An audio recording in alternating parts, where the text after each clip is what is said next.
Well, let us offer our obeisances or pranam mantras to Srila Prabhupada together.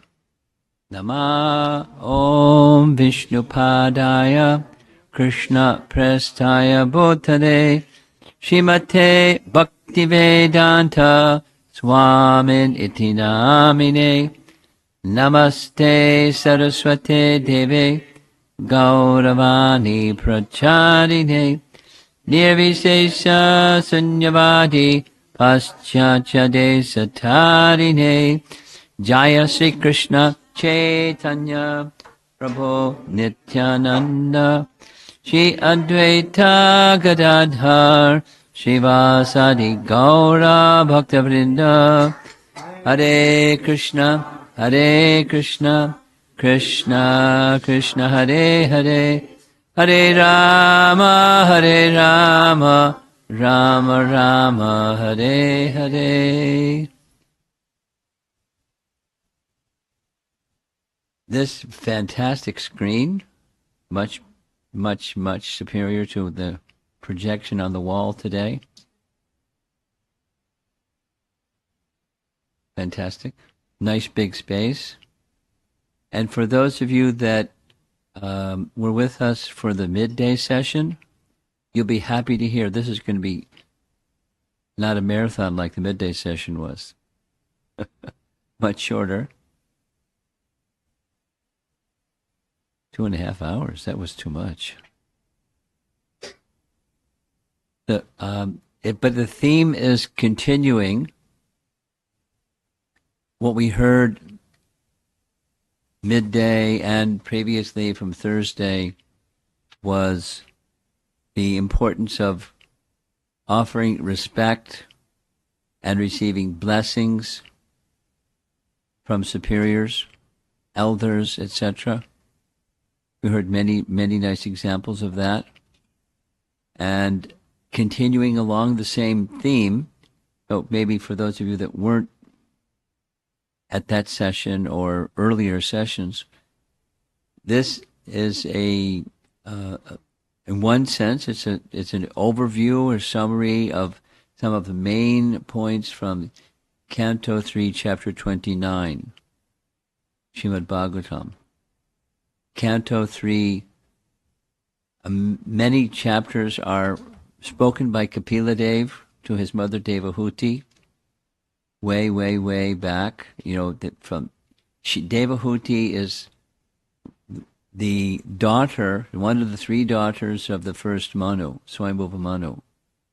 Devahuti is the elder of the 3 daughters. And she married Kardama Muni, and with the understanding that Kardama Muni, from Kardama Muni's condition for their marriage was, after there's a son of age to look after you, then I want to return back to the forest and continue in his meditation and his devotional practice. So that happened. And by his mystic power, Kardama Muni didn't have to hire a construction company. He just willed that there was a majestic palace, and there was a majestic palace. Very powerful yogi. And that's where Devahuti lived, and that's where Kapila was born, and that's the scene, is he's in the palace, and his mother, Devahuti, is anticipating, my husband's gone, and soon my son is going to be gone, because he's a very detached, elevated soul. So she wanted, before he left, to receive transcendental knowledge from him. So she asked many questions, and he gave wonderful answers, chapters and chapters and chapters of wonderful answers, concluding with explanation of devotional service. Chapter 29. So that's what we're doing. And in chapter 29, there's many parts to chapter 29. And towards the end, we're going to touch on the topic, towards the end of chapter 29, there's a topic of gradations of living entities. And there's hierarchy of living entities by species, but there's also hierarchy of living entities according to consciousness. Species, and even within the human species, higher consciousness. And then because the topic is respect, and respect should be commensurate with one's position, down to the lowest, up to the highest, commensurate with one's position. So that's the end of chapter 29, or towards the end of chapter 29. Actually, the end of chapter 29, it's another fantastic verse. It's a very beautiful description of the consciousness of one who has attained that most elevated state, pure devotional service. It comes in the earlier, and it comes at the conclusion. He likes devotional service. He understands the value of devotional service. He's the personality of Godhead. So it's like, different from, but it's like Krishna speaking to Uddhava, or Krishna speaking to Arjuna, Bhagavad Gita and Uddhava Gita. It's like that. Different, but like that. So she knows, think, those of you that are mothers, think she's looking at her son. She knows her son is the personality of Godhead. He knows that she knows that I'm the personality of Godhead. So there's no concealing of that fact. He speaks first person singular, my deity form, or I am situated in the heart of every living entity. I mean, Krishna speaks like that to Arjuna, but Kapila speaks like that to Devahuti. And as you see, the illustration, though there's persons mixing in social gatherings, but there's also supersoul. And cultured persons, elevated consciousness persons, recognize that the Supreme Personality of Godhead is situated within this one, that one, the other one, in social mixing. So, no, this is the same theme, the respect, which is a natural law, and then subtleties of that respect, which is a natural law. On the left-hand side, we see Duryodhana complying with a law. There's a law that he gave his word. And although he's a bad person, he's wicked person, murderous person, including, his chief, one of his chief enemies is Arjuna. He's giving the 5 arrows that were blessed by grandfather Bhishma to Arjuna. We're going to hear the story. But he, Duryodhana, was obliged by his word, because that's dharma. And a dharmic person doesn't lie. You speak something and you comply. So the history was, we'll go through the story, the narration, but the history was, at one point in time, Duryodhana was in a battle with a Gandharva, and Arjuna saw the battle with the Gandharva, and the Gandharva was defeating him. So Arjuna stepped in and saved his life. Arjuna defeated the Gandharva, and Duryodhana knew it, and he pledged to Arjuna, "You've saved my life. You may take from me anything you like." And Arjuna said, one doesn't give protection to another because they get something. I do something to get something. That's business. I did it properly. But Krishna knew, and at the right time, Krishna reminded him, remember? You saved Duryodhana's life, and he made a pledge. Ask for those 5 arrows. Just ask for the 5 arrows, and he'll know what 5 arrows you're talking about. So that's what happened. So intricacies of etiquette, it's an etiquette, you abide by your word. Certainly Kshatriyas, but anyone, you give your word. It's like taking vows. This, marriage vows or initiation vows or, vows. You give a vow. You keep your word. There's this English saying. This is one of the things I learned in childhood. A man is only as good as his word. Have you heard that one before? Man is only as good as his word. You give your word. Be careful what you give your word to. But when you give your word, that's it. That's it. And we also heard, you see the image on the right side, this is a younger fellow offering respects to an elder person. Now, in this particular photo, he's not offering prostrated dandavats, but he's offering pranam mantras with a bowed back before the elderly person. And we can assume he's either asking a question or seeking blessings, because that's what happens from elderly persons. Sometimes, if one has an open heart like that, then the heart that's open to offer respects to elders, it leaves the heart open for love. The elder person appreciates the respect that's being offered to them, and they give their blessings, or they give their loving feelings, or give whatever they have to give. Etiquette binds us to a higher order, or say it negatively. In the culture of no culture, which is the West, there's vestiges of culture, but it's not a rule. It's good people live by it most of the time, and then they're compromised by some of the time. But for the rest of society, there's no culture. There's no etiquette of the higher order, but etiquette binds one to this higher order of things. We heard this. I narrated a little bit. Here's an image. I thought to add the image. A nice example.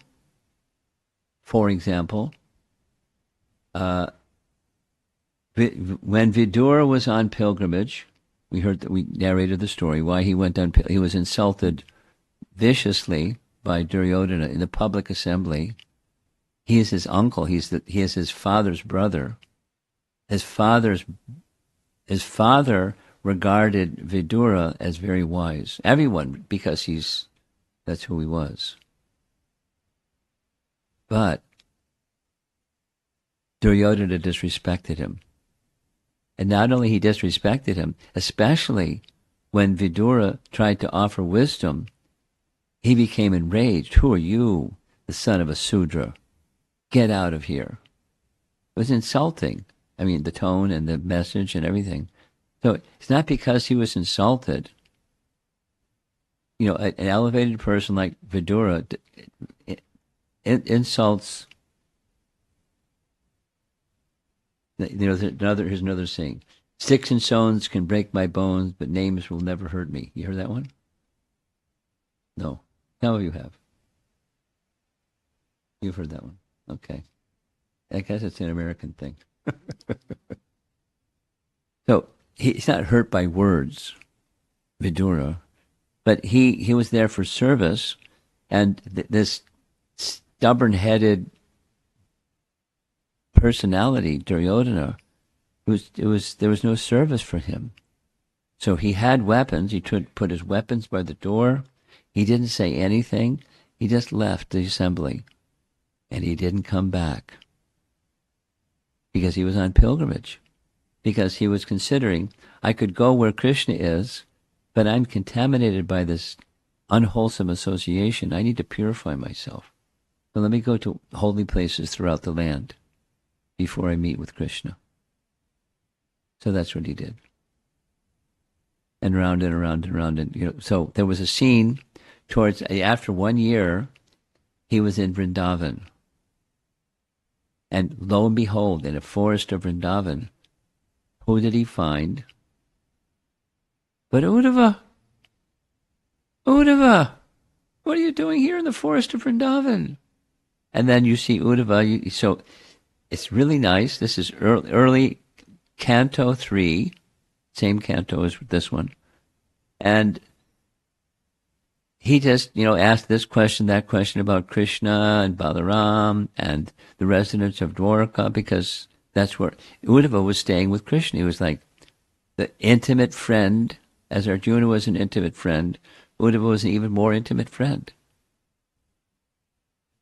of Krishna.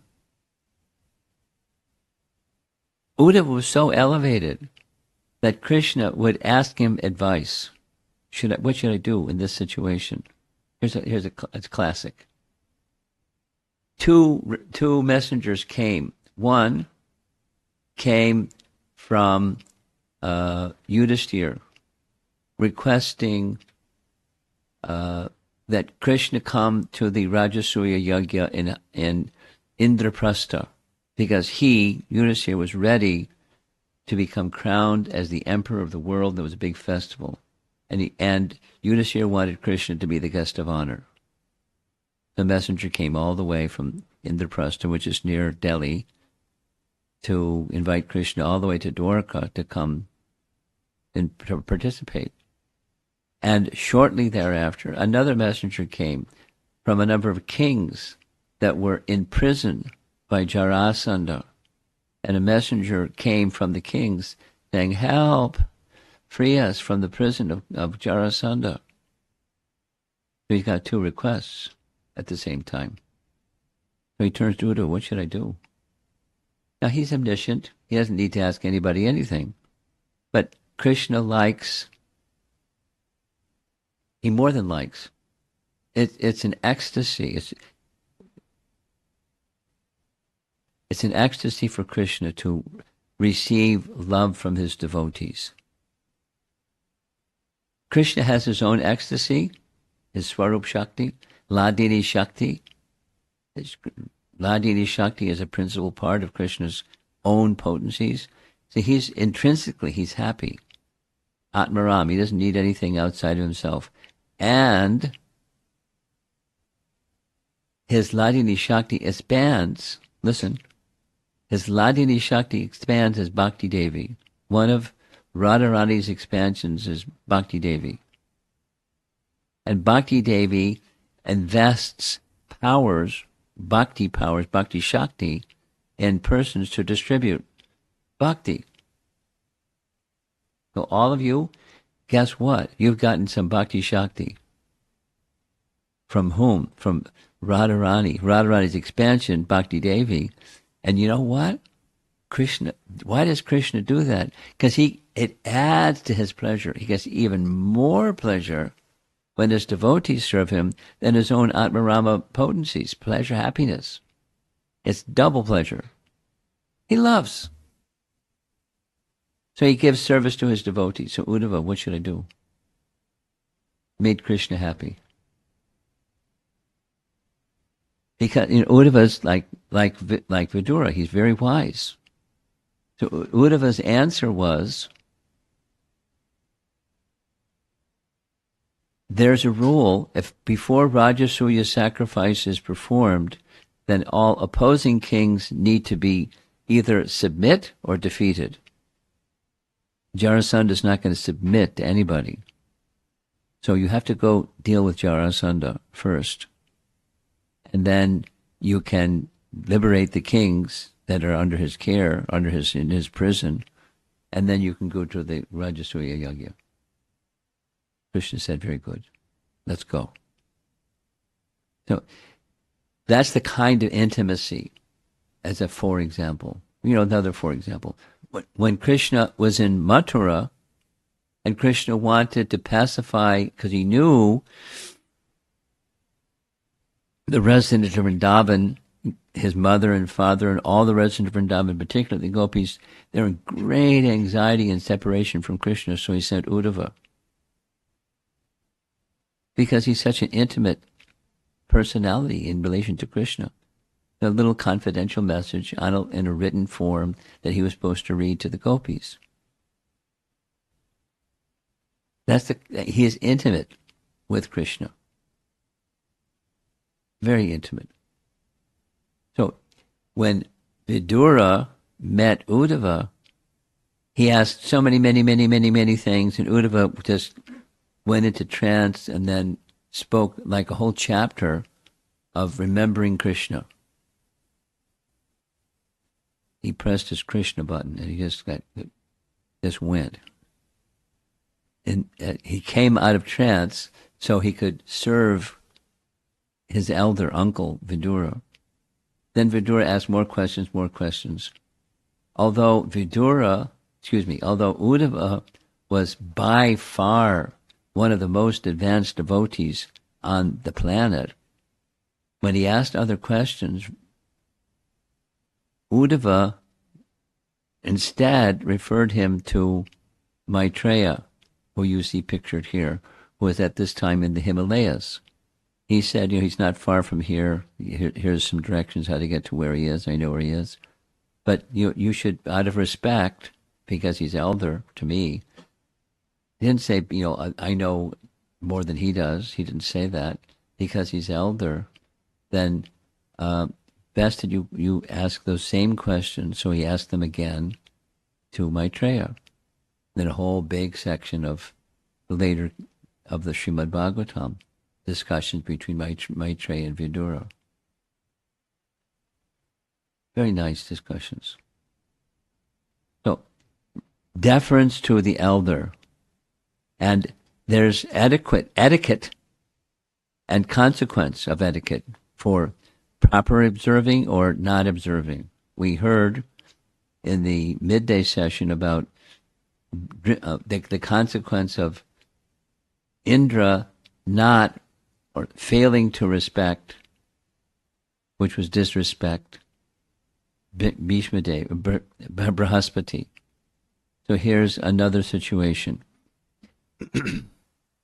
Ninth day, the Kurukshetra battle. We're in Kurukshetra, and the battle is raging. And on the ninth evening, so during the ninth day, the Kaurava army was being smashed severely by the Pandavas.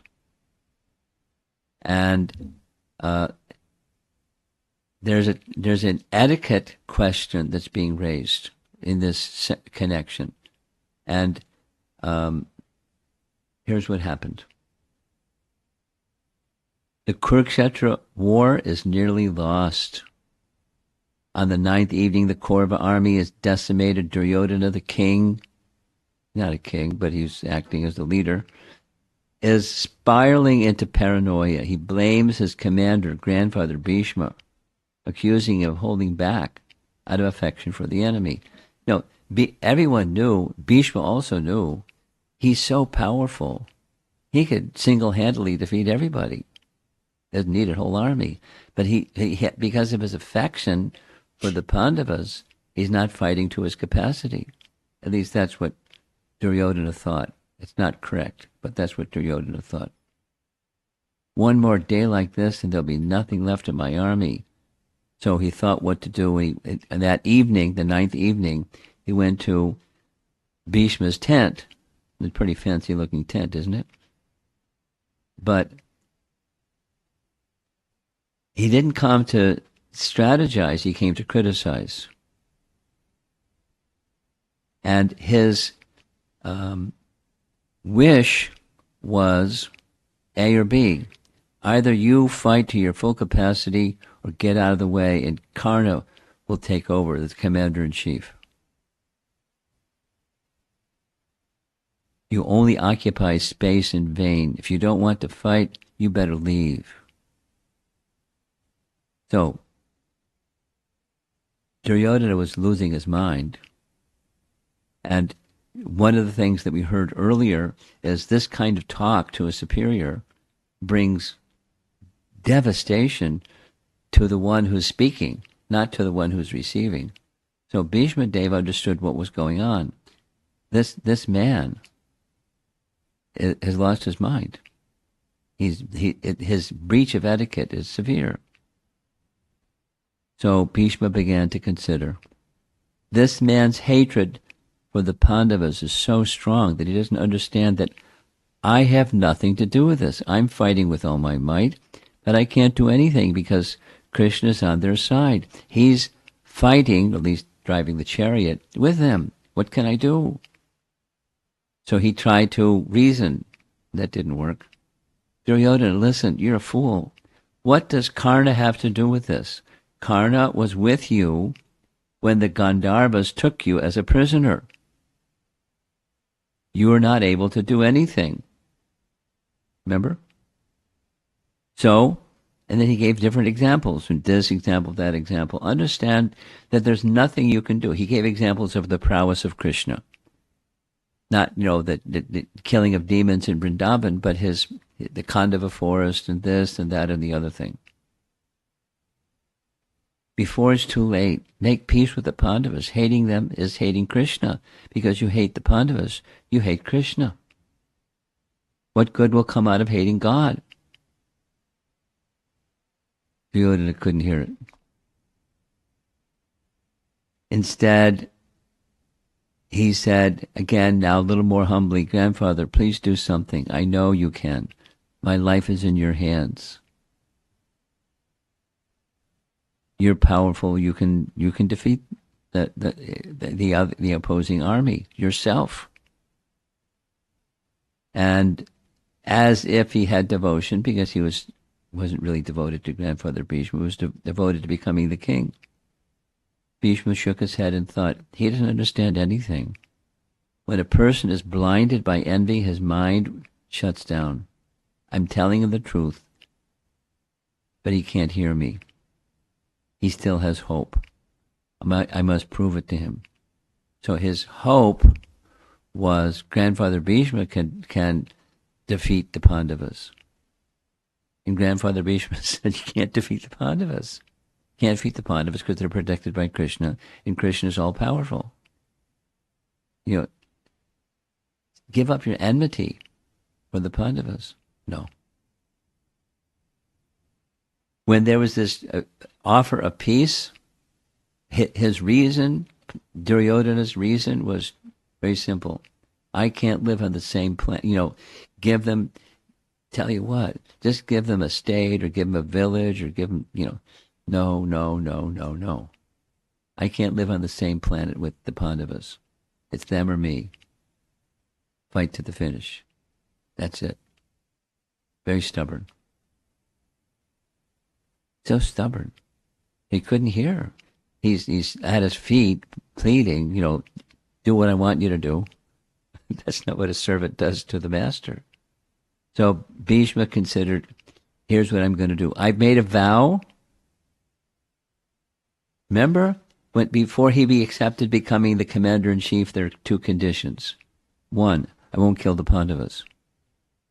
2, I won't fight on the same side with Karna. So here he's going to take a vow to kill the Pandavas, knowing that he can't kill the Pandavas because Krishna is going to protect them. He knows that. He's going to prove it to Duryodhana. So here's what he does. It's in Mahabharata. Bhishma took out a silk cloth from his silver quiver. He drew 5 arrows and laid them on the cloth. He sat in front of them and immersed himself in samadhi, deep meditation. Duryodhana is watching Grandfather Bhishma doing this. A few minutes later, Bhishma opened his eyes and said, all the strength that I possess, all that has been given to me, I have now infused into these 5 arrows with the help of mantras. Tomorrow, I will kill the 5 Pandava brothers with these arrows. No one can save them, well, except one person. But he knows it. But Duryodhana can't hear it, so he doesn't say it. Then he paused and added, unless Krishna intervenes, of course. So, what happened?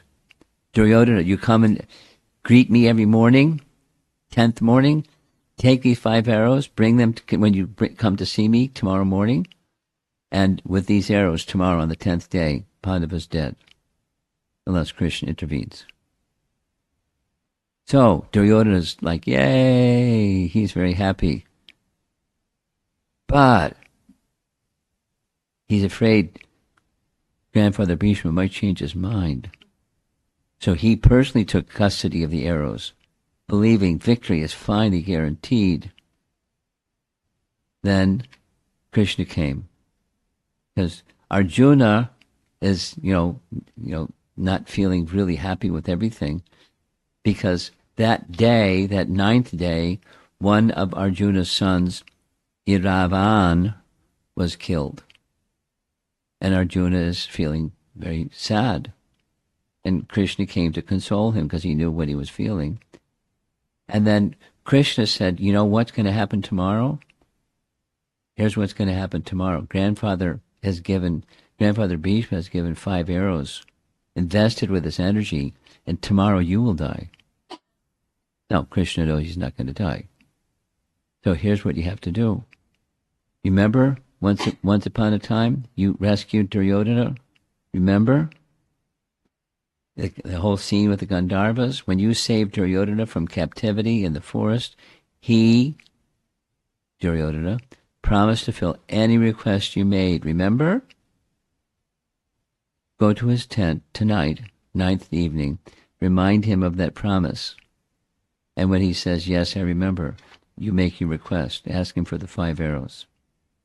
He'll know what 5 arrows we're talking about. So, Arjuna likes getting instructions from Krishna. And Arjuna was thinking, what would I ever do without Krishna? So he went to Duryodhana's tent. Duryodhana's tent also looks pretty fancy, doesn't it? He's a king, that's okay. Arjuna walked through the enemy lines to Duryodhana's tent. Duryodhana, who had been sleeping with the arrows beneath his pillow, greeted his cousin. And they had some exchange. Arjuna, you remember the forest and the Gandharvas? Yes. Yes, I promise to fulfill your request. Ask, you want the kingdom? No, I don't want the kingdom. I want those 5 arrows. Please give them to me. I don't know if he said please or just give them to me. So here's Duryodhana, that his future of his army is depending upon those 5 arrows. Yet he realized that violating a Vedic principle, breaking his word, would invite consequences far worse than military defeat. So he held out all the arrows to Arjuna. Pretty fancy arrows too, huh? Arjuna turned to leave, but Duryodhana asked him, how did you know about these 5 arrows? Can you tell me? Krishna told me. Oh, Krishna. He despised the Pandavas because he despised Krishna. So in the morning, Duryodhana went to greet Bhishma Deva, as he did every morning. And Bhishma is asking for the 5 arrows. Where are they? They're gone. Arjuna took them. I told you that nothing can save them if Krishna intervenes. And Krishna had intervened. There's no joking with Krishna. Change your mind or you tried again. Duryodhana, surrender. No way. Duryodhana looked at him with a gaze as hard as steel and said, no way. You promised to kill them today. You'll have to kill them today. Without the 5 arrows. So, Bhishma, I will kill them if Krishna doesn't interfere. So, big battle, this thing, that thing, the other thing. There's other things, he said. I'm going to make Krishna break his vow. He made me break mine. So he'll either have to take a weapon and fight, or because he promised, or the Pandavas will be dead. So fighting. At the end of the day, it became so intense, Krishna picked up a chariot wheel and started charging at grandfather Bhishma. You know the whole story. Bhishma dropped his weapons. Smash me. Thank you. But there's Arjuna holding onto Krishna's waist, trying to stop them. And then just at that time, the sun set. Battle's over for the day. Because he had made a promise, unless Krishna intervenes, I'll kill the Pandavas. So that was the end of day number 10. Now comes, besides day number 11, here's the lesson. It's not just strategy, but etiquette. Duryodhana, even as bad as he was, envy and pride, understood that law of culture and honor could not be violated. Breaking his word would lead to spiritual and physical ruin. He respected the moral law more than his own desire for victory. Congratulations, Duryodhana. So here's another nice description. There's several nice descriptions. This is story time. This is why it's going to be quicker this evening than midday. So Jiva Goswami is telling this nice history. It's a very nice history of how by serving not God, but serving elders, one can achieve perfection of love of God. Jiva Goswami narrates this story of Pundarik, famous Vaishnav, who invoked Panduranga, Vittal, famous deity. Anyone from Maharashtra? So you know very well the whole story. You could probably tell the whole story, but I'll tell the story because I have some nice pictures that go with it. Lord Pandharpur is worshipped in a very personal manner. And anyone that's not from there but goes there, you'll feel it because it's very, very warm and personal. Everyone can see him being received, fed, washed, and dressed. The locals say, if someone even thinks this is a stone statue carved by a sculptor, that person will go to hell. But that's not how the deity was formed. Here's the story Jiva Goswami narrates. Once he was a devoted son, but he married, and something happened after marriage. He began mistreating his parents. So one time, when his parents wanted to go on pilgrimage, he and his wife followed on horseback, forcing his elderly parents to walk and carry all the luggage, including the couple's heavy bags. Mom and Dad carrying their bags. And then something happened along the way.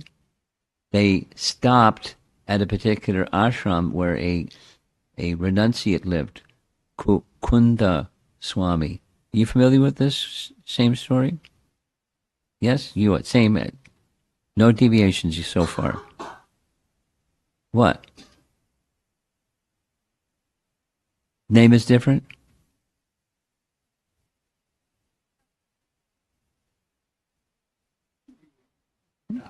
T-A. Kokuta. Okay, I'll correct it next time. Okay, no, I want to do it properly. So those three ladies, they're the Saraswati, Ganga, and Yamuna. And he sees at night, dark at night, he was exhausted. So the family stopped at this ashram of Kukuta Swami near Varanasi. Before dawn, Pundarik witnessed a strange event that would transform him. These three ladies were washing their cloth, and when he heard them, and when he heard them, it was loud enough that he woke up, went outside to see what was going on, and he asked who these three ladies who they were. We've come here to serve the sage. That's the only way we can be cleansed of the sins people leave in our waters. And then they said something very strong. Many sinners, horrible people, bathe in our waters. It's very painful to receive them. The creepiest person who has ever bathed in our waters is you. Creepiest? I don't know, creepiest. Degraded, something. Pundarik, why do you say that? Because you treat your parents so badly.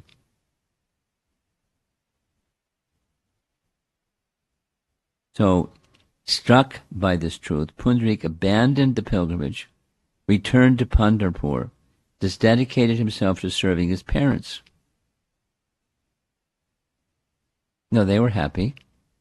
They wanted to go on pilgrimage, but they were also happy to see this transformation of their son.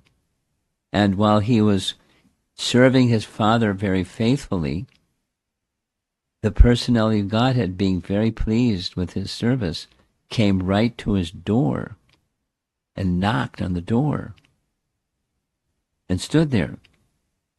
But the son, Pundarika, was so absorbed in serving his father that he didn't even pay attention to who was at the door. That's not right. You receive a guest, unexpected guest.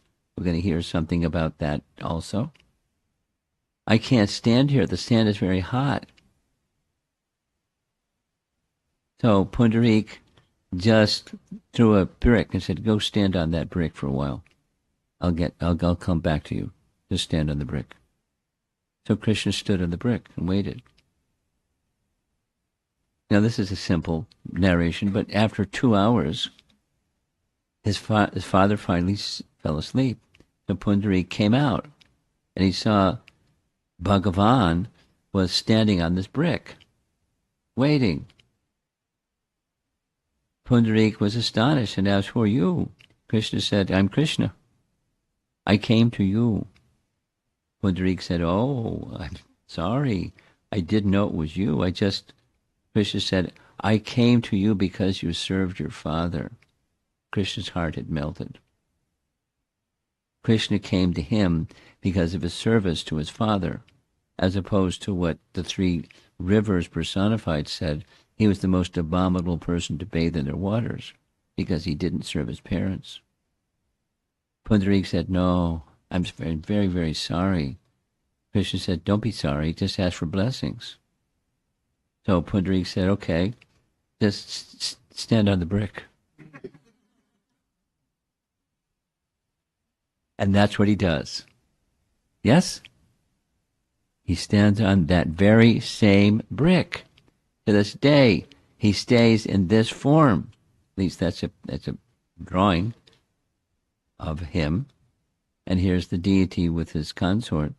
This is a true story. This is a story we can see. Pundarik attained perfection because he served his parents. He went back home, back to Godhead. Ultimately, Vaishnava culture harmonizes everything because it teaches us to see God in everything. And that's the theme of this whole chapter. And the absence of seeing God within everything is caused by envy. So envy of others is envy of the Lord who's in their heart, because that's the vitality of everyone, everything. To this day, Lord Vittala and Rukmini Devi stand in Pandharpur on that very brick. They remain there waiting posture to remind us that seniority and respect ultimately come from him. So here's the temple and the zillions of pilgrims that come to take darshan of the deity standing on that nice brick. Wasn't that a nice story? So there's other stories and other stories. There's hierarchy of values. So this is going along with chapter 29. We're not going to go fully there this class, but it's just a hint at there's a hierarchy. And hierarchy, to elevate our consciousness, consciously adjust our hierarchy of values. So here's a little list in sequence. Knowledge. Those who have wisdom, respect them. Those that have love, those that have selflessness, the desire to care for others. When we see people who personify these qualities, we should offer them respect, even if these contradict our current material values. Now, this may apply to Western people more than to cultured Indian people, but cultured Indian people are becoming Westernized also, unfortunately. And it's not just the younger generation, it's across the board. Respect is what we value. It tells us that which you respect. This is a little image. It looks like Musk. He's a person I value. Why? Because look at all that money this guy's got. Wow. I respect this guy that's got money because he's got money. What his values are, who knows? But so we respect that which we have value in.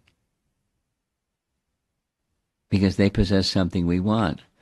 To understand your values, simply look at who you adore. And there are some people, we don't get our adoration too easily.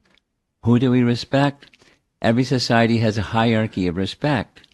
Vedic society, Brahmanas, for their knowledge. They're most respected. The Kshatriyas for their strength, their righteousness, and their determination to uphold Dharma. Modern society, who's got money? Or they have sports, or, different celebrities for different people. We respect what we value. We respect the qualities in people that we value ourselves. So it's good to see, where to have respect and to respect in the right places. Here's a very nice example. Maybe some of you know this nice example. Narendra Modi was required by the laws of India to file some papers regarding his election. And the date that he chose was Rahu Kala. By astrology, he was advised by astrologers, don't pick another day, please. But he went anyways, and what he did was he went to his mother. And when he was asked later, how did you think you won? He said, I went to my mother. I went to my 90-year-old mother and received her blessings. These blessings completely protected me. Now, if you're not an astrology believer, then it doesn't mean anything. And if you're an astrology, if you at least have some sense, Rahu is, it's a serious conflict. But he did it purposely, knowing that he had blessings of his mother, and he won. So blessings as protection. We heard some nice stories about that already. Now, the blessings of elder acts like a spiritual shield, like an umbrella is a shield from rain. Without blessings, we're defenseless and prone to anger and aggression. Like what one young person asked earlier today, what to do about anger. Get blessings so you can become free from anger. That's not the only thing to do, but that's something that can give protection. Even when provoked, to not get angry.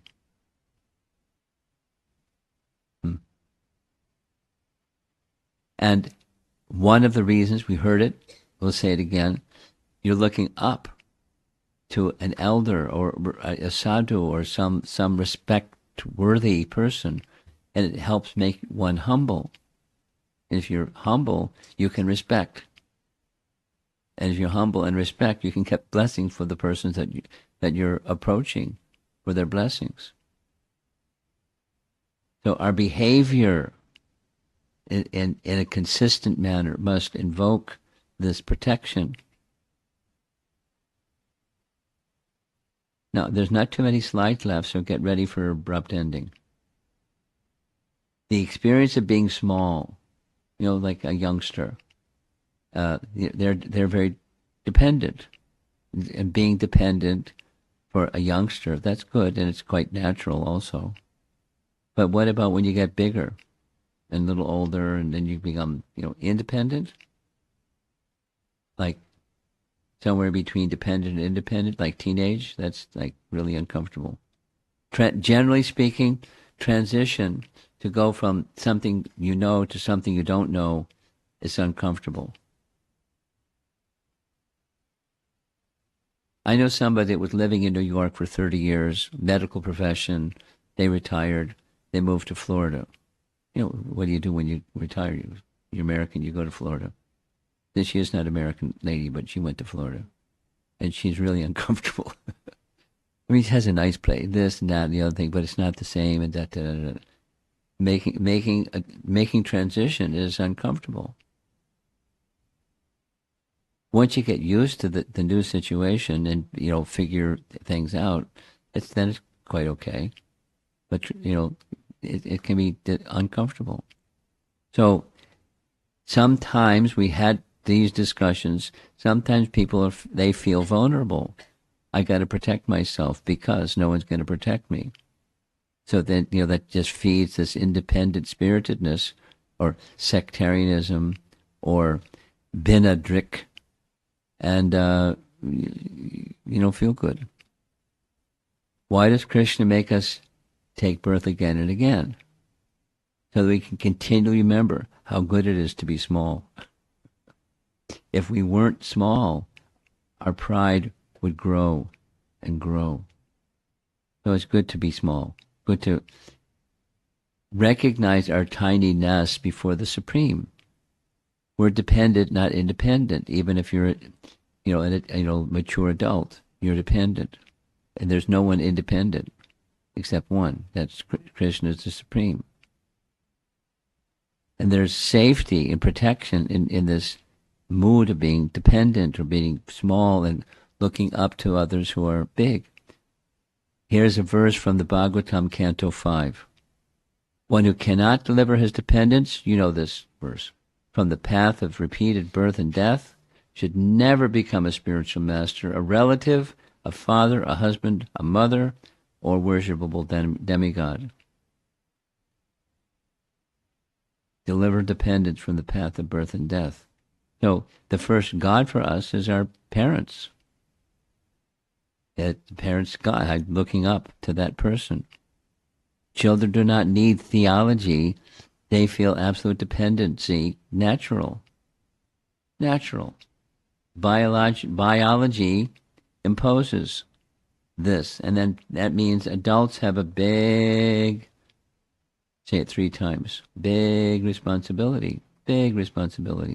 And supposing that responsibility is violated, supposing there's exploitation, one is powerful or bigger or in some position above another person, and they have that authority and they exploit that authority. When authorities violate principles, the trust of the dependent cracks. He may become an atheist. He may reject God completely. Very difficult for him to feel protection of God, and he may never feel it again. In the world, stuff like this happens. It's not just, in a religious organization or something like that. People are, we won't mention the name of Donald Trump or anything like that, but, some people are bullies. And, people run the other direction. Look out, here comes this bully. Phew. And then, anyway, I shouldn't have said his name, but he's definitely a bully. No doubt about it. And it breaks people's trust. Sincerity over formality. Again, this is like, don't ask for blessings, attract blessings. When someone sincerely manifests dedication, blessings naturally come. The reverse is also true. When Parshuram cursed Karna for lying, he didn't have to utter the curse, because the principle of Guru Tattva, or the Chaita Guru, the Lord in the heart, recognizes a breach of honesty, and there's consequences for that. There's consequences for disrespect, or there's consequences for respect. The good kinds of consequences, and that's blessings. And blessings is a kind of protection. Bhakti is a protection, but blessings are another protection. Once an ISKCON sannyasi was asked, how should we treat our parents? There's the answer. We have to respect everyone. Why not our parents? Of course we must respect them. Vaishnav culture harmonizes everything. So it goes to the Supreme. This whole chapter 29 is devotional service to the Supreme, but how to not see the Supreme, who's in the heart of all, and those who one should be respectful because they've given care when you are dependent, they've given knowledge, they've given mantra.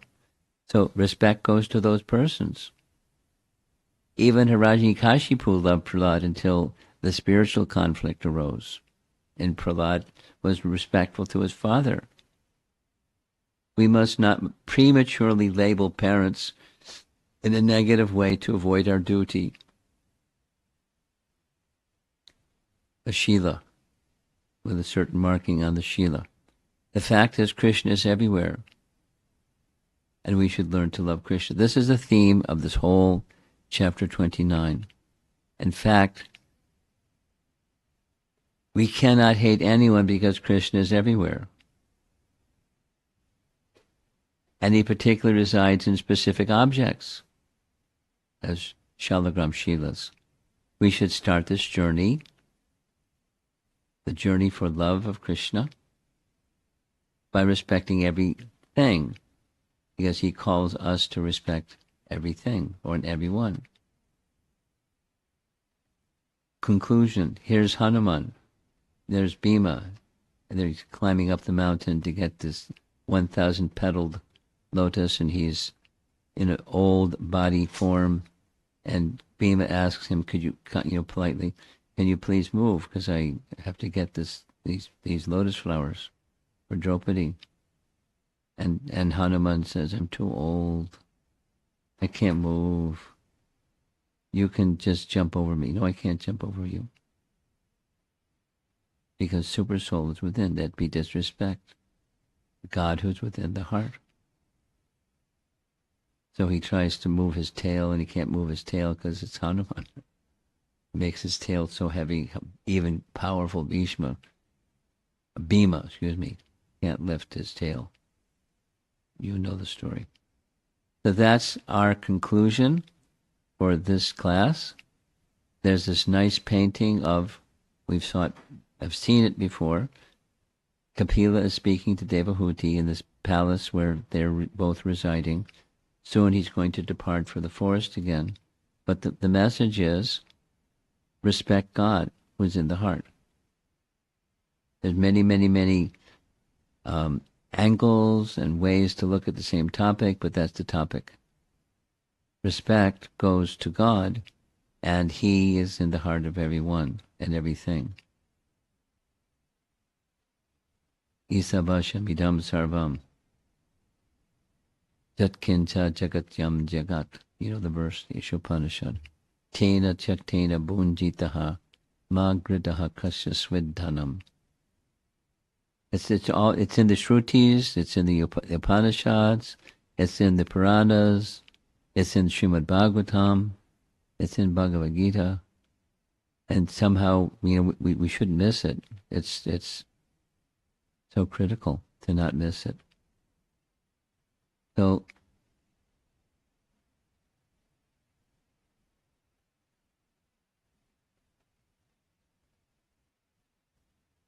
I told you it'd be a little shorter. Wasn't that nice? It's a little shorter. Let's see, because there have been lots of nice discussions for persons who are participating. So I'm looking forward to some nice questions and discussion.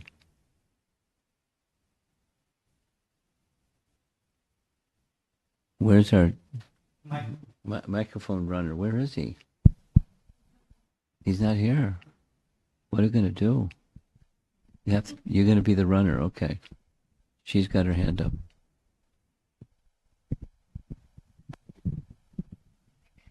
Hare Krishna, Guru Maharaj. It's just the appreciation, Guru Maharaj. Just appreciation tonight.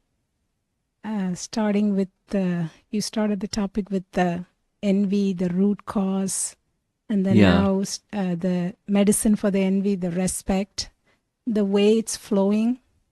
And today, especially with all the beautiful pictures and the stories, heart is really feeling very soft and melting. Nice. That's good. Very good. I'll just share something. This is the third time. I have listened to all three. You've listened to all three, but I've been listening and speaking to all three, and it doesn't become stale. It's very nice. It's going more deeper. The Bhagavatam is Srimad. Very beautiful. Very relishable. The more I hear, it's more deepening and melting. Thank you, Guru Maharaj.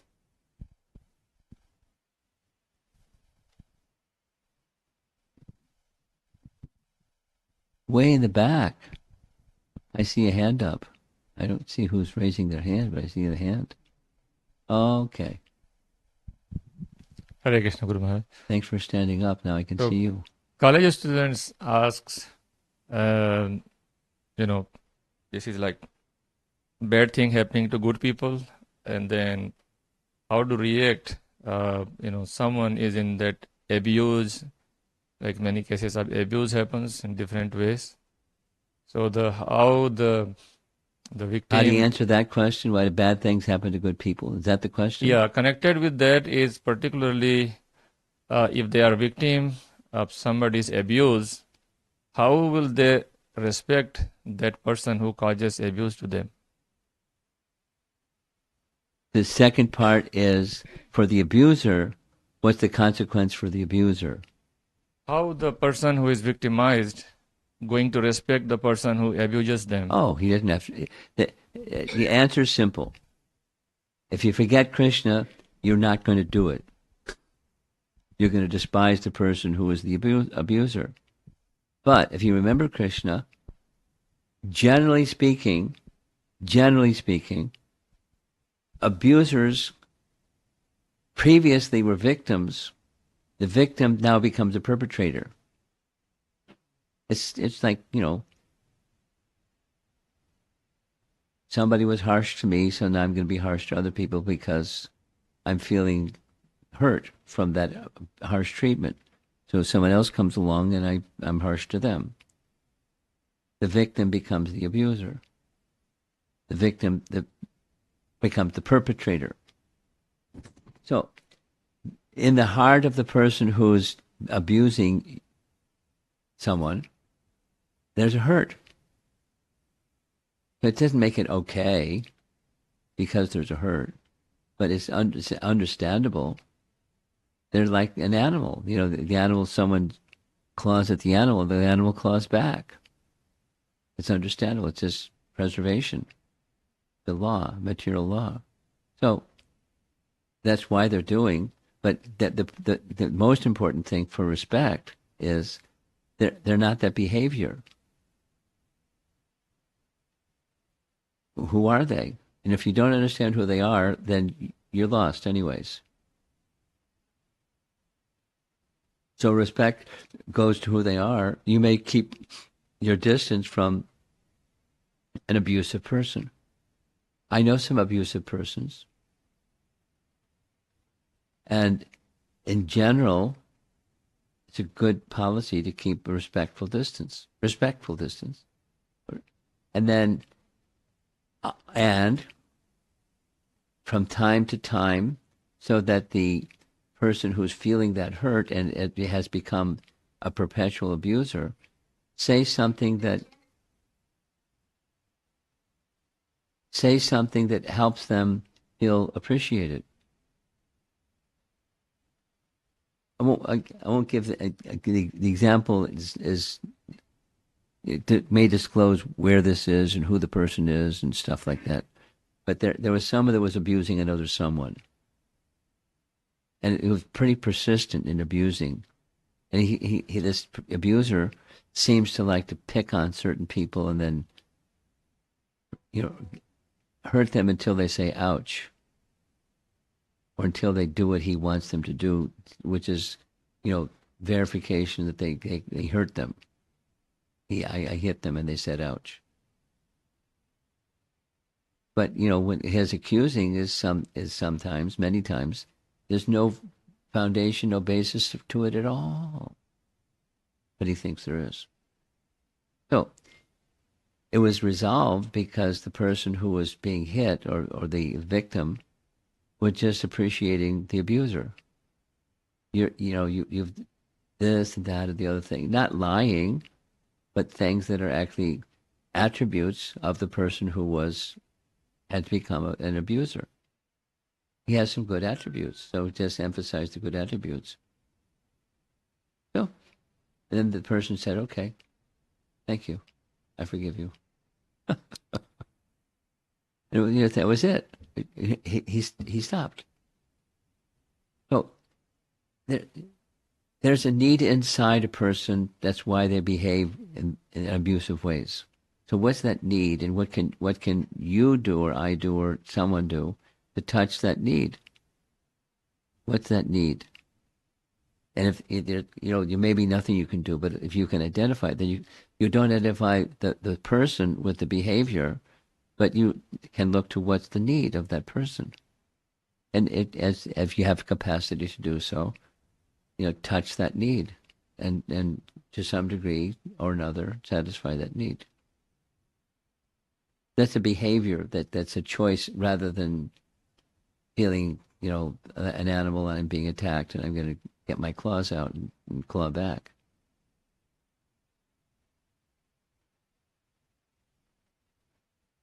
It's easier said than done because our animal instincts are pretty strong, but higher instincts are higher than animal instincts.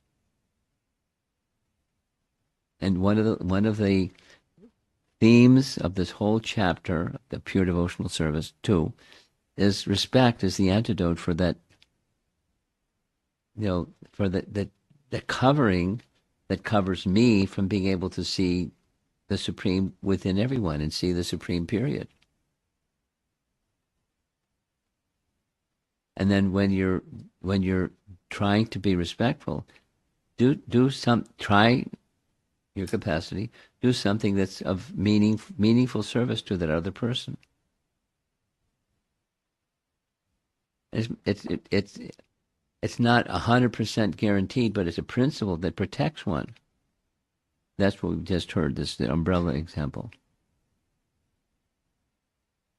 From calamity and misfortune and unwanted things, another abuser comes along, and another one, repetition of the pain of material life.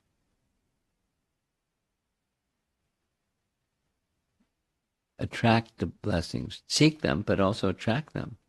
And then when you have blessings, you're protected.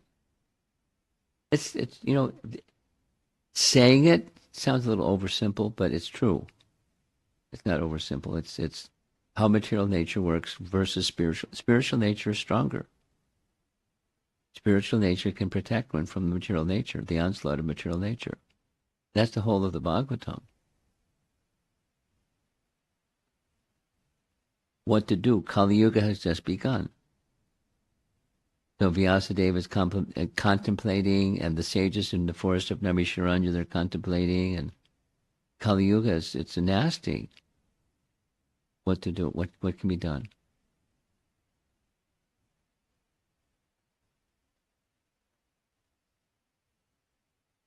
These are some principles of what can be done. Anyone else? Yes. You have two hands up. Yeah, I was just thinking of an experience I had at the airport one time. A fellow came up to me and he was really inimical. And so I said, I'll tell you what to do. Take this book and go sit down over there and read it and see what happens. So he took the book, read the book for a while, and he came back and he was real friendly again. I always remembered that one. It was a good one. Well, I'll tell you one. Remember I told you yesterday this devotee, I can say his name, he won't mind. Karma Karuna was at a university somewhere, and somebody was for 3 hours.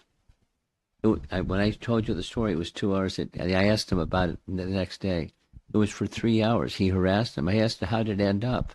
He gave him a book, asked him to go read it. He came back and said, he didn't say I like your scripture. I like your, what did he call it? Whatever the Christians call scripture. Your fill in the blank. So I really liked it. And he left him alone after that. Because but some people aren't going to read the book. They'll rip it apart or trash it or something. But he read it. Or at least read part of it. It moved him. Because it's pure. Purity is nice. We have two hands up front. Did put your hand up?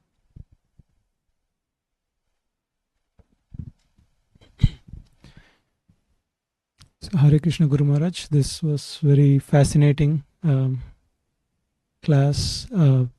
Just appreciating the story of Pundarik, his serving his parents, and Krishna appeared before his doorstep, waiting for him. So fascinating. I was just wondering, when Pundarik was serving his father or parents, was he serving in a mood of saying this, I'm serving my parents because in their heart is Krishna? Probably not. I'm guessing. But probably do you have the answer? What was his meditation when serving his father? Was he thinking, Krishna is in my father's heart? Or was he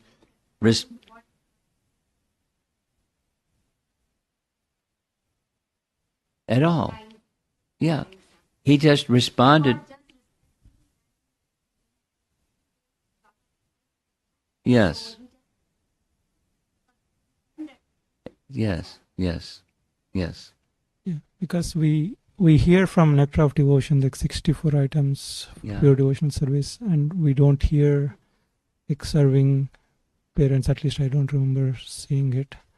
How, in which principle that this one will fit? Yes. Consciousness behind our action makes a big difference. That proper consciousness is the bhakti principle. However,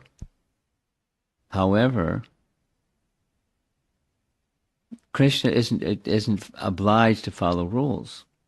He can show his mercy to whomever, whenever, in any circumstance. And that's what he, at least my understanding of this, and confirmed over here, he Pundarik understood from these three rivers personified. They identified who they are, and apparently they were like angelic-looking personalities. He was convinced that's who they are, and you're the most abominable, the most wicked of all, because you treat your parents not nicely. And he was doing otherwise before. But so he had an about face with respect instead of disrespect. And the way this story is structured, the way that I heard it at least, is it shows that even a worldly kind of service, Krishna may be pleased.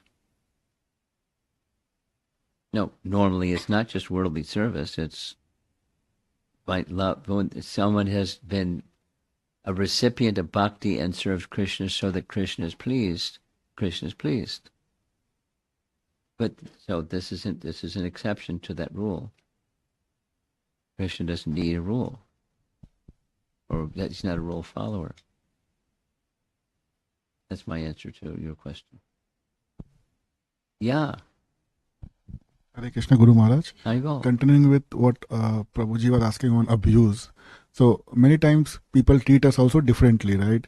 Many people read. People treat us differently, wherein Treat they us or me. others? Let's say somebody treats me different.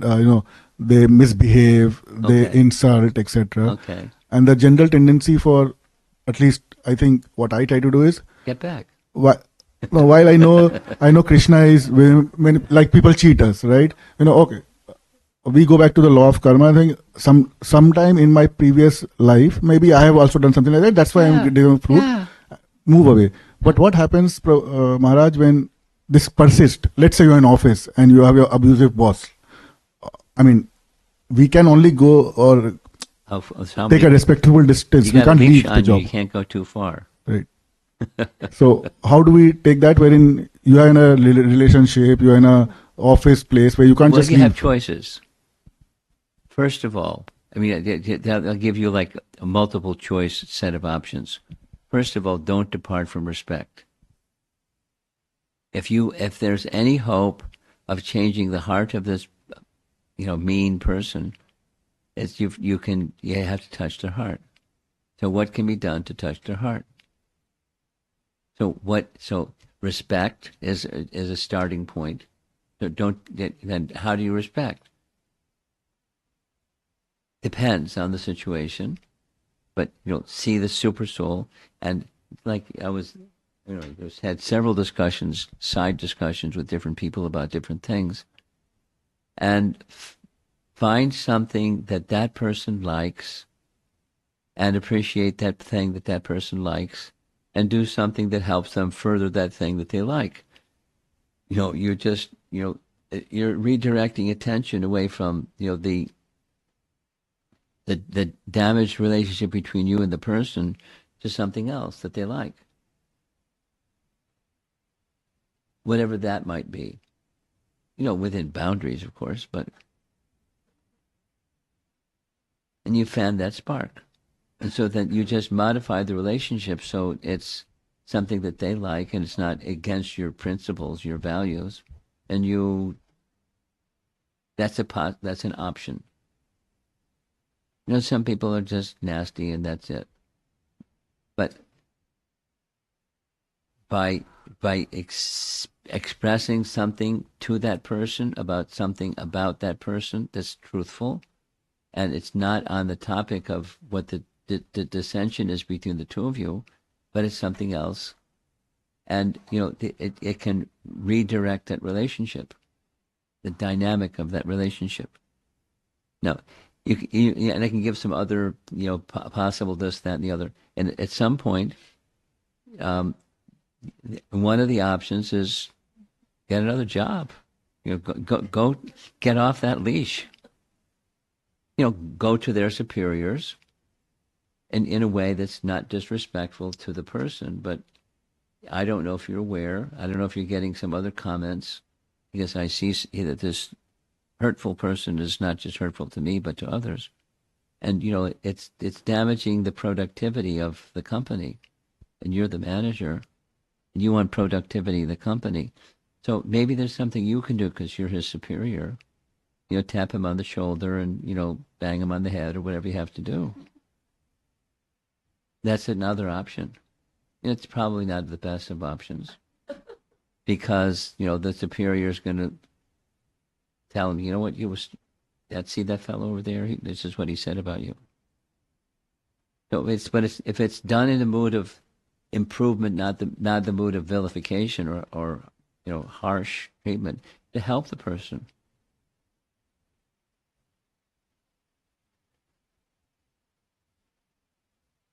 Ask the guy's mother. Was he always like this? What did you do when he got like this? You got any tips for me? I like him because this, that, the other thing. But, it's uncomfortable sometimes. Yeah, if there's no other option, then walk. I know people that have done that just because it was too oppressive. And they tried X, Y, Z and nothing. It's a little bit like Duryodhana. They tried. Krishna tried. And it was no.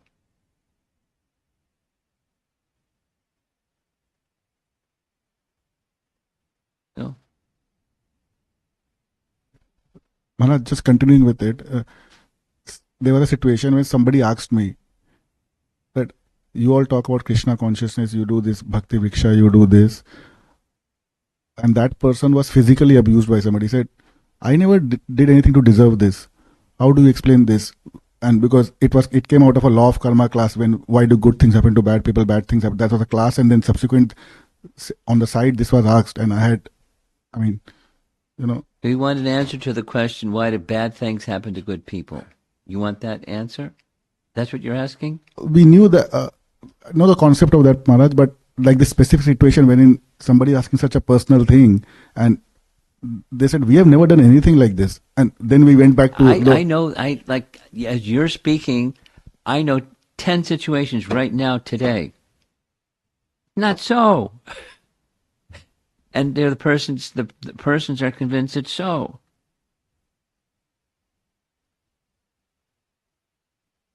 It happens. So, one thing is why, the other is what to do.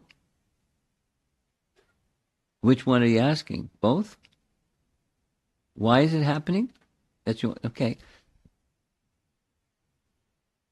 If the person is not a devotee, then the natural go-to situation is something back there.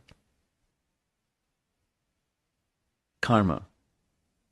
They one of the narrations we heard was Jiva Goswami giving a sequel from Agni Purana to the story of the son of the blind couple.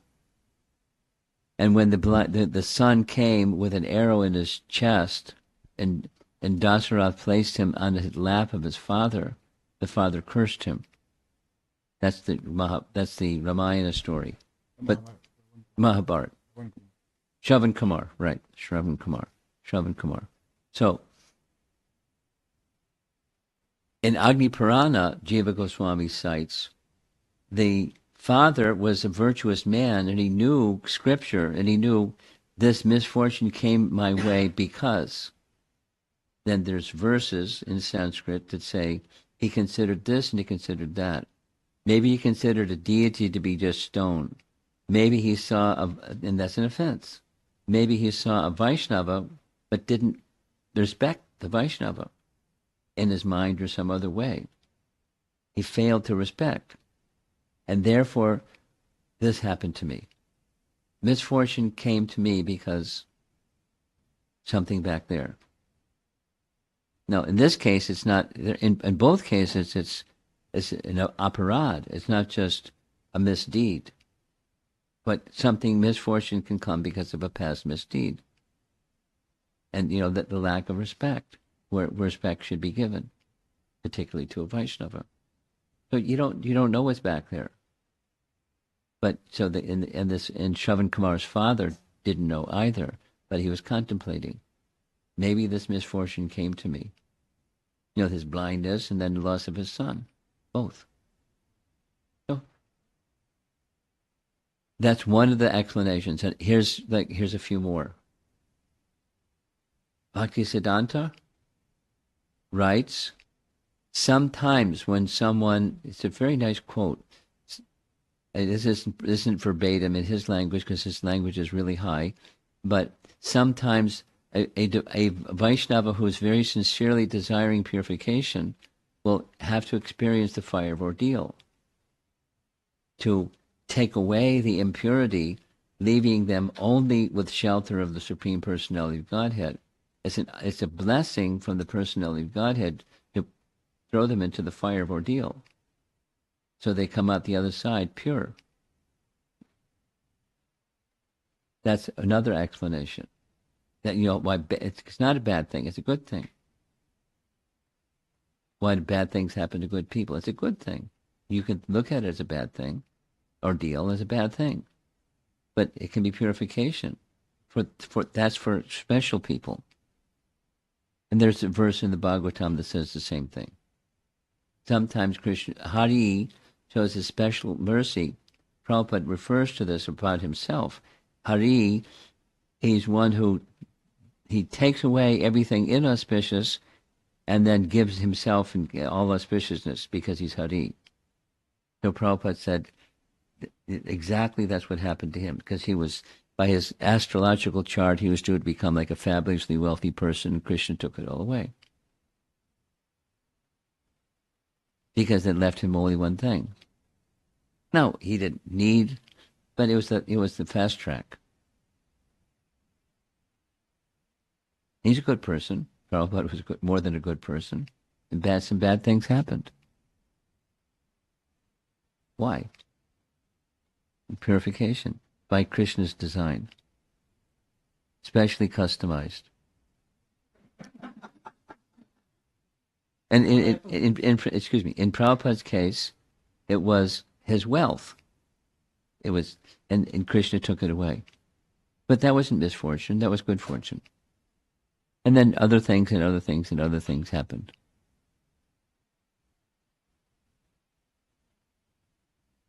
Here's another nice example. King Nriga. You know the story of King Nriga? 10th Canto Bhagavatam. In Dwarka, the boys were playing, and in a field, and they saw at the bottom of a well there was a big lizard, like a big one, but it was a dry well. So they tried to get the lizard out. They couldn't get the lizard out, so they went to Krishna. like, because they're boys, Krishna, can you help us get that lizard? They were curious. They just wanted to get a big lizard. So Krishna extended his arm and touched him. When he touched him, the lizard transformed into a king. And the king then came before Krishna and offered his prayers and told his whole story. That it's something in the past.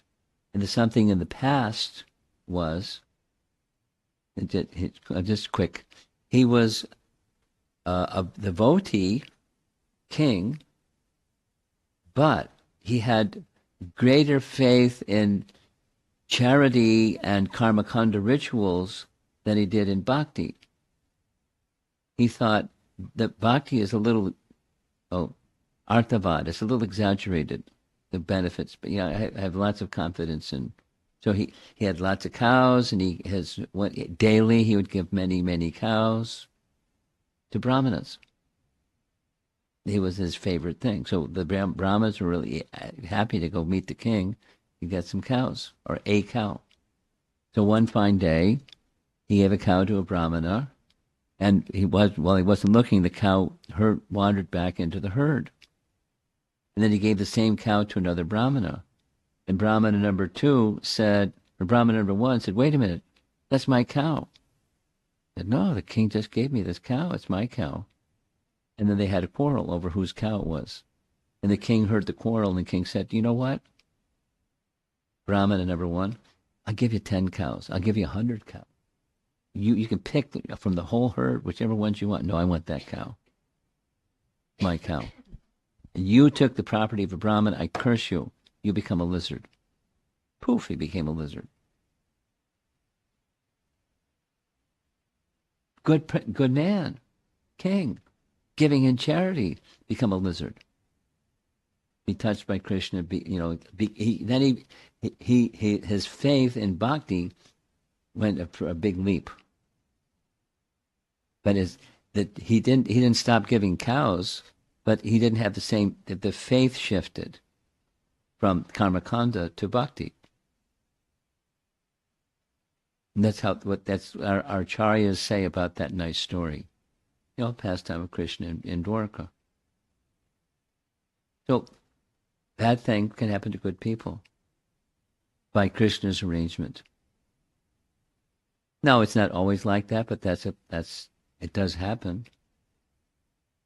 It happened to Prabhupada. It can happen to somebody It can happen to you. Better watch out. Hari is still tricky. He might take stuff away, and you're crying. Wait a minute. I'm a good person. I'm a devotee. You can't take stuff away. Oh yeah. Thank you, Maharaj. Yeah. Okay. Hare Krishna, Maharaj. I will. So, I knew there'd be lively discussion. This is a nice group. So, anytime any bad thing happens to a kid, a young kid, gets cancer, toddler or whatever, is it karma or is it purification? So you said whether Krishna is purification. Well, so how do you explain that? Well, you're asking three questions. If people throw three bells at you and say, catch one. Excuse me. It's not always, it's not a cookie cutter answer. So much depends upon the person, like you say toddler. Most of us don't have the acumen to understand this toddler in his previous life, nor are we astrologers, nor are we, the seers of the past, present, and future, Chikalagya type of people. That's not us. So commonly it's something from the past, and commonly the something from the past is karma. But it could be devotion that's not yet fulfilled, and then the misfortune comes because of, taking away something, so that the misfortune leaves them more, and even with a toddler, So they're more in a position of being dependent upon their parents or dependent upon the Supreme. Depends. But commonly it's just past misdeed, and here comes misfortune. Thank you.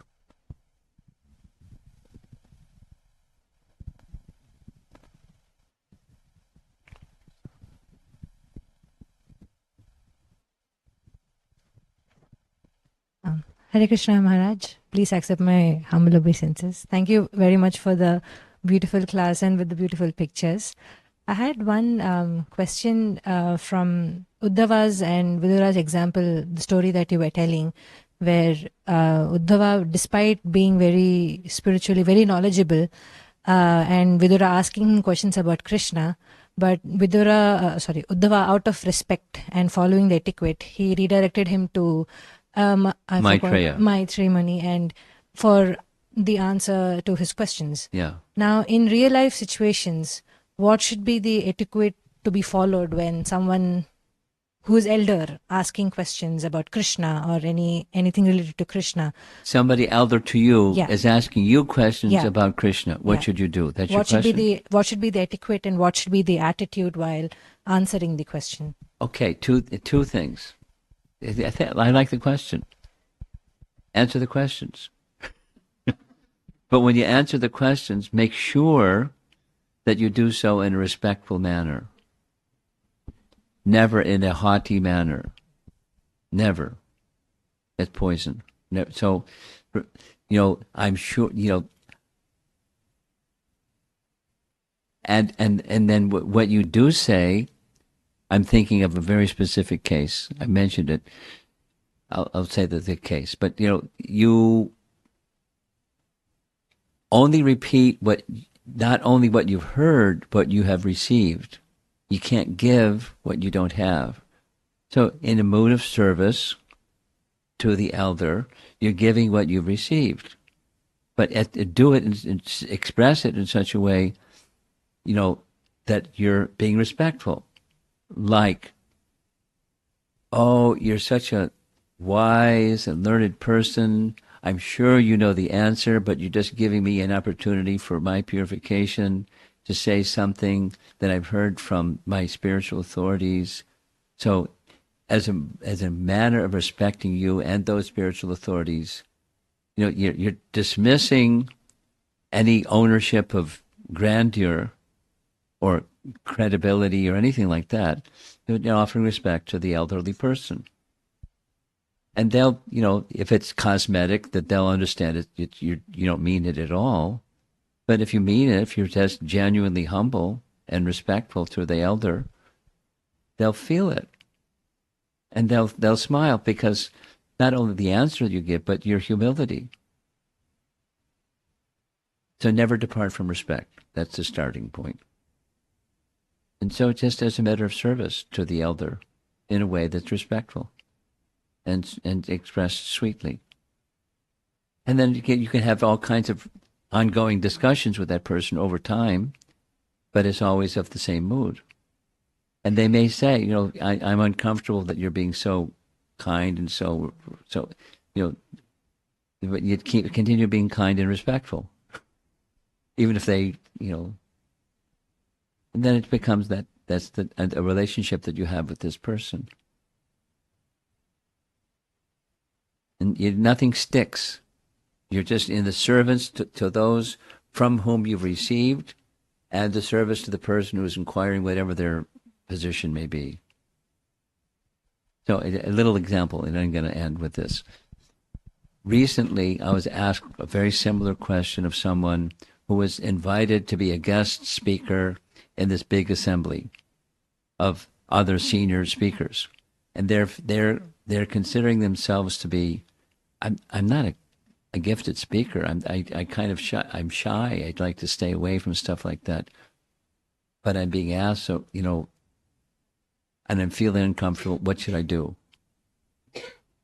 Same answer.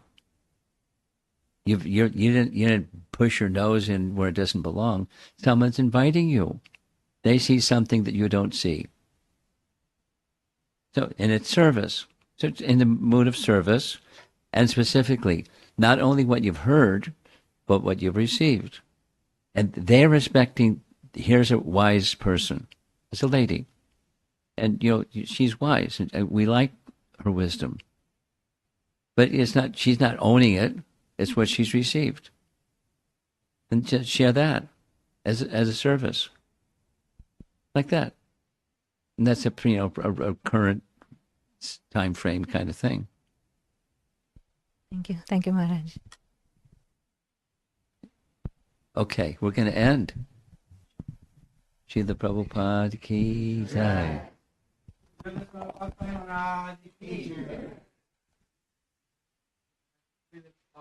Tomorrow, please come early. We are going to start. What does early mean? It's going to start around 10 o'clock, and then we'll start the process from 11 o'clock. So normally